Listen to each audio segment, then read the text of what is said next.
Welcome to This Week in Physical Medicine and Rehabilitation. This week we're covering 10 notable papers spanning the multifaceted management of spinal cord injury, innovations in fall prevention and mobility, and new insights into refining clinical practice for specific patient populations. Let's dive in. We begin this week with a deep dive into spinal cord injury, with 4 papers from the Journal of Spinal Cord Medicine that cover the continuum from broad societal participation to specific clinical interventions. A systematic review and meta-analysis identified key factors associated with post-SCI employment. The analysis of 52 articles, mostly from high-income countries, found that higher education, being married, and the ability to drive were all strongly associated with being employed. Conversely, factors like older age at injury and needing to use a wheelchair were associated with lower employment odds. Notably, the authors highlight a major gap in the literature, with very little evidence on employment factors in low and middle-income countries, underscoring a need for more global research. Shifting from employment to daily health management, 2 studies explored dietary patterns in individuals with SCI.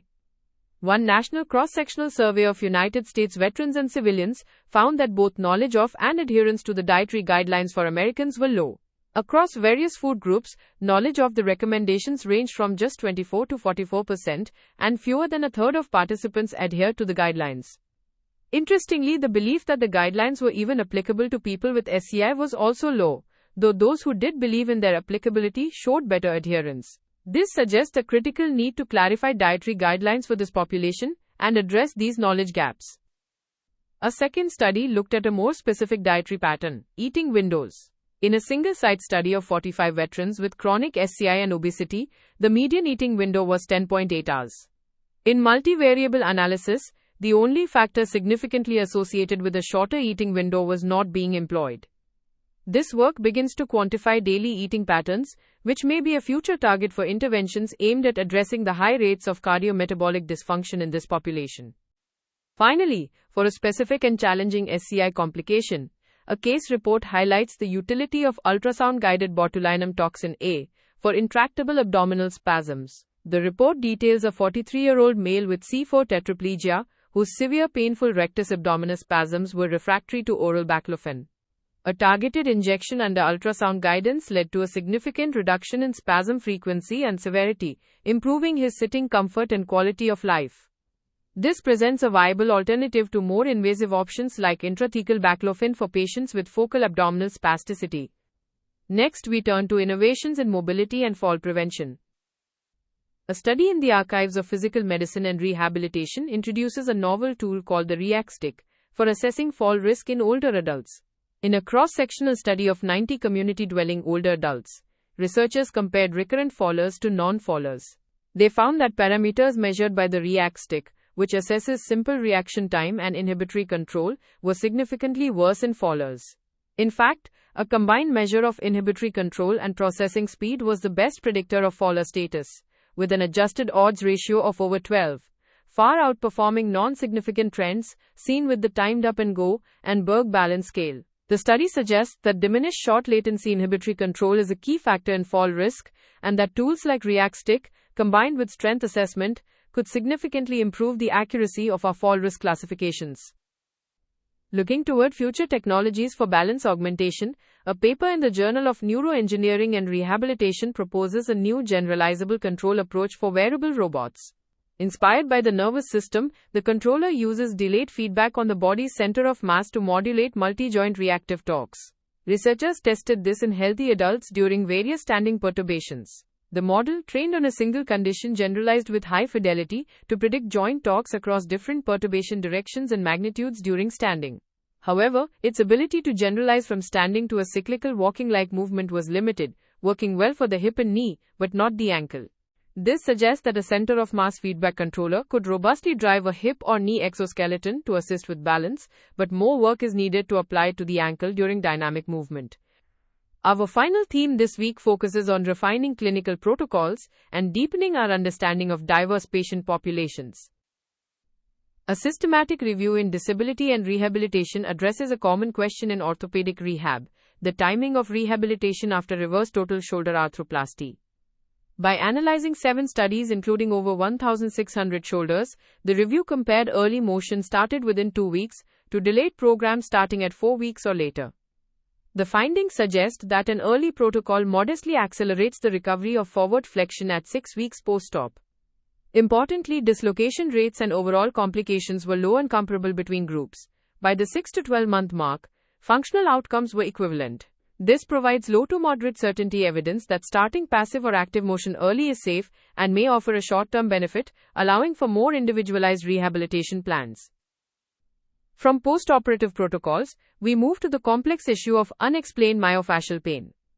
A study in the Archives of Physical Medicine and Rehabilitation conducted a multidimensional analysis of 84 adults with and without neck and shoulder pain. Participants were categorized into an active group with spontaneous pain, a latent group with pain only on provocation, and a pain-free group. The study found that the overall symptom burden, including factors like pain catastrophizing, physical function, sleep disturbance, and anxiety, explained 75% of the variance in pain intensity and interference. Specifically, poor physical function and high pain catastrophizing were key predictors. This work moves beyond a purely regional pain model, emphasizing the need for multidisciplinary approaches that manage the whole patient.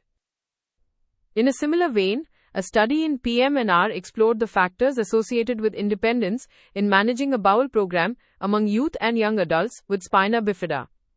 In a sample of 79 individuals, researchers found that after adjusting for age and ambulation, higher full-scale IQ was significantly associated with greater independence, with an odds ratio of 1.32.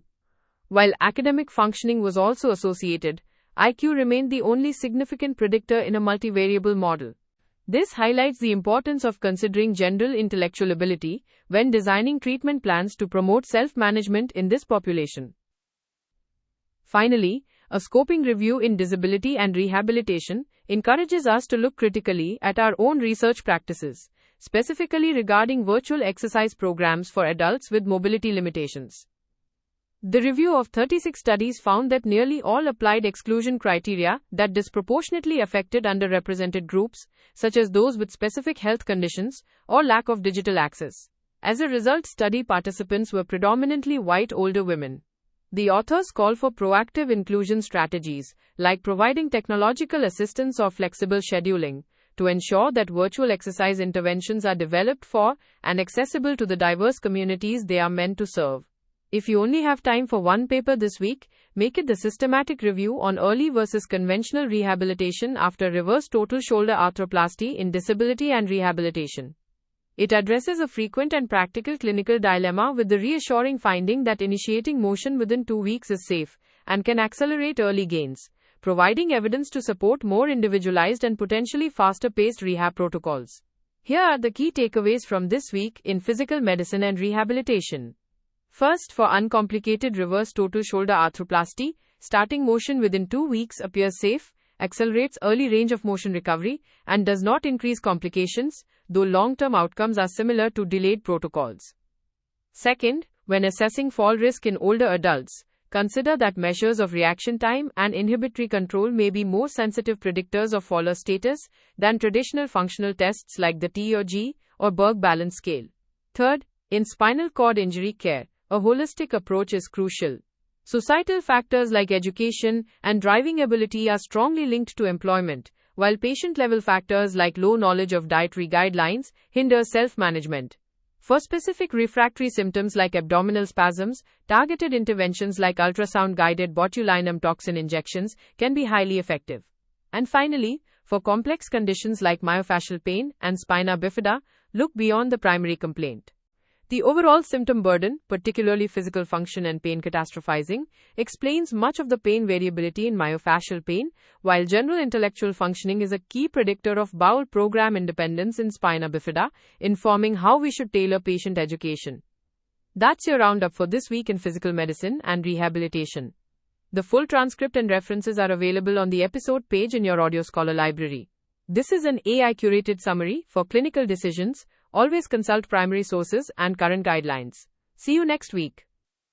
This is an automated summary generated by artificial intelligence, which can make mistakes. Always review the original source materials.